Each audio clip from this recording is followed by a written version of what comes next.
Welcome to another edition of the Panel Breakdown. I'm Matt Sardo from Monkeys Fighting Robots. What? Hi, I'm feeling better, man. It was crazy. It was a crazy week of post-holidays flu that was defunct me. So I had to pick the brightest book to talk about, and this hot pink cover that is just brilliant. I love it so much. Pete Woods designed the cover.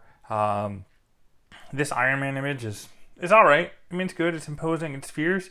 But that pink cover and then the blue Iron Man logo, man, it just pops so much. I would see that on a comic book shelf and I'd be like, I'm taking this right now.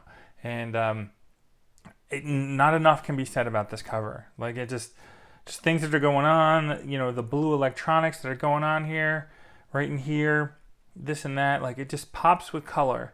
And the eyes, it looks so menacing. And then you have this pink. You're like, oh man, what is going on? Like, it just has a real good 80s craziness feel to me. And I love it. I love it so much. I love it. Very excited. So the cover is very good. The story itself, I'm not going to spoil it for you guys. You can read it. Dan Slott Christos Gage, Iron Man craziness. And I'm had to catch up and read a whole bunch of Iron Man just to figure out what the heck was going on. Apparently Iron Man's gone through a lot lately.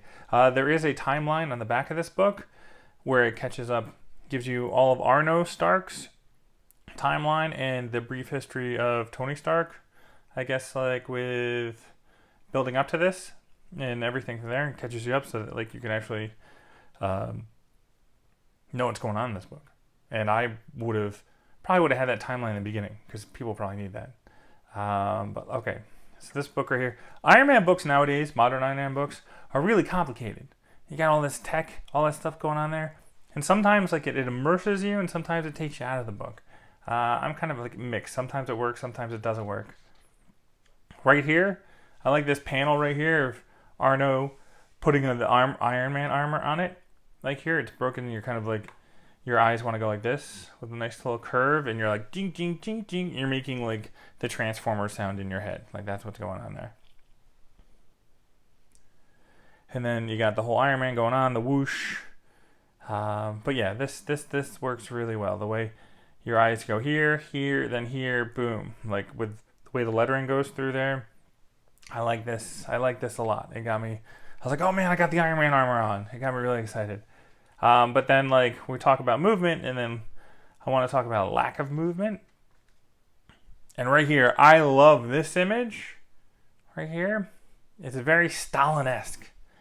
I read the book, and I was like, I feel like Arno Stark is the Russians in this one. I feel like, you know, there's like this like early 1900-ish Russian propaganda kind of stuff going on that I was just sensing. And this is all through like artwork and stuff. Like these big gears give it that feel, and then like the darker golds, and then all the darkness in the red. Like it's not very bright or poppy. It's not very Iron Man-esque. But like I love this image, but then it transitions into this bright image and this bright image, and it doesn't like work. It's like I feel like it's like two different art styles. And so I was a little taken back, you know, because part of it's like your eyes. What I love about this image right here is it like guides you through here, but then also it guides me this way. And I was like, oh man, I really wish there was more of this kind of here. This is my McFarlane influence, because he has the webbing all over the place in the Spider-Man. So you're always drawn to like follow things around. So if the smoke was doing something else, it might have pleased me. But again, this is a very impressive image.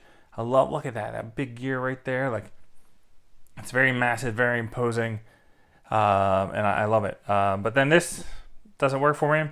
But then you skip right over into this panel, and you see the way these panels are brought together. You like, got the action, and then it like pushes you this way.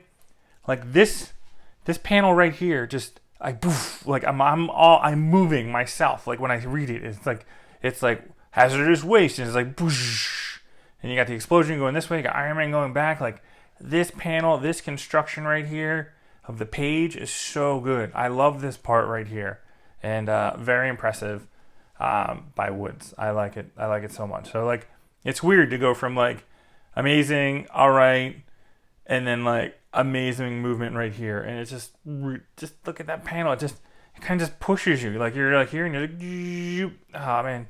I can't say enough about the movement in that page. I thought it was brilliant. And then, okay, where are we going here? This panel layout, I'm not really sure what's going on here and what's going on. Because, like, do I read this way? Do I read this way? So that was a little bit. So I had to read this one, and I was like, okay, do I go here or do I go here? I mean, Iron Man's here, so, like, but the way everything is cut up, I'm not really sure. And it also has, like, this weird, makes me want to go like this, and makes me go like this. Like, wasn't sure what they're trying to communicate here. I mean, the different news feeds, I've seen this played out several different ways. I don't think this kind of worked out. So I would probably, if you're going to try to do news feeds again, maybe do the blocks where it's like a lot of TVs and things are going on. But like, it has a nice symmetry to it, but it doesn't really work. So, you win some, you lose some. So, then we get this Wolverine commercial. And I'm like, ha! A very static image of Wolverine. But then you got this butterfly all in detail. And I love the fact that, like, no detail, no detail, no detail, no detail, detail. Like, it just draws you up to the eye. It's like, all the important things are there. The X, the eyes, ripped up. And then you got this, like, little butterfly right there coming in. It's goosies. You get the goosies with certain things like that. And I don't know who's in this ground, who's looking like Wolverine wants to beat us up. And then, like, the Best is back. The Beast is back. Like, it just works on so many different levels. All right, the final thing I want to talk about this because, like, I don't want to spoil the book for you. You read it. You get to your conclusions. You tell me about the story. I kind of want to talk about the art. But this panel right here with all the robots in it, little robot bar, how excited was I when I saw my little black hole reference right there, Vincent from the black hole, little robot right there. I'm sure there's a few other guys you'll recognize. But when we talk about panel layout, again, this panel layout and the way the art goes with it works so well. So, like, you got the three people. You got Machine Man, and then you got the Nick Fury bots. But just look at all the lines. So the lines bring you down to begin with. But then you got Machine Man's arm, that triangle. And then they go down like this, and they go directly into his arms. His hands right here. So the conversation is here. And so these are the two important parts right here. And it goes down. And this is very important to Machine Man. Like Jocasta. And then, like, so here, it's like there's so many different things going on with the symmetry of the lines. You got the lines here. Lines come down to here. Then the lines come in. Like this line comes in. And it goes right through these thought bubbles. The speech bubbles. And then you follow his arm down, and it goes to these right here. And you have this, and then it goes this way. But, like, just the way the panel is set up, you know that this is very important to Machine Man. Without even reading it. And, like, that is awesome. And just trying to think of, like, the coloring is really good. And they're doing so much. Like, I mean, all these angles in the eyes kind of just point you down. And all this, it's just, this, it's just all of it, the way it's set up is amazing storytelling. And I really enjoyed the art in this book. The story is, it's going to be what it is. Some people like Dan Slott, some people don't like Dan Slott. I'm not that familiar with the Iron Man recent history, so now I'm kind of intrigued to see where we go with this one. So I'm definitely going to read the second issue and probably read the whole storyline to see where they go with this. But the artistic storytelling that was going on in the book was pretty amazing, and I enjoyed it so much. So if you read Iron Man 2020 #1, let me know what you thought about it.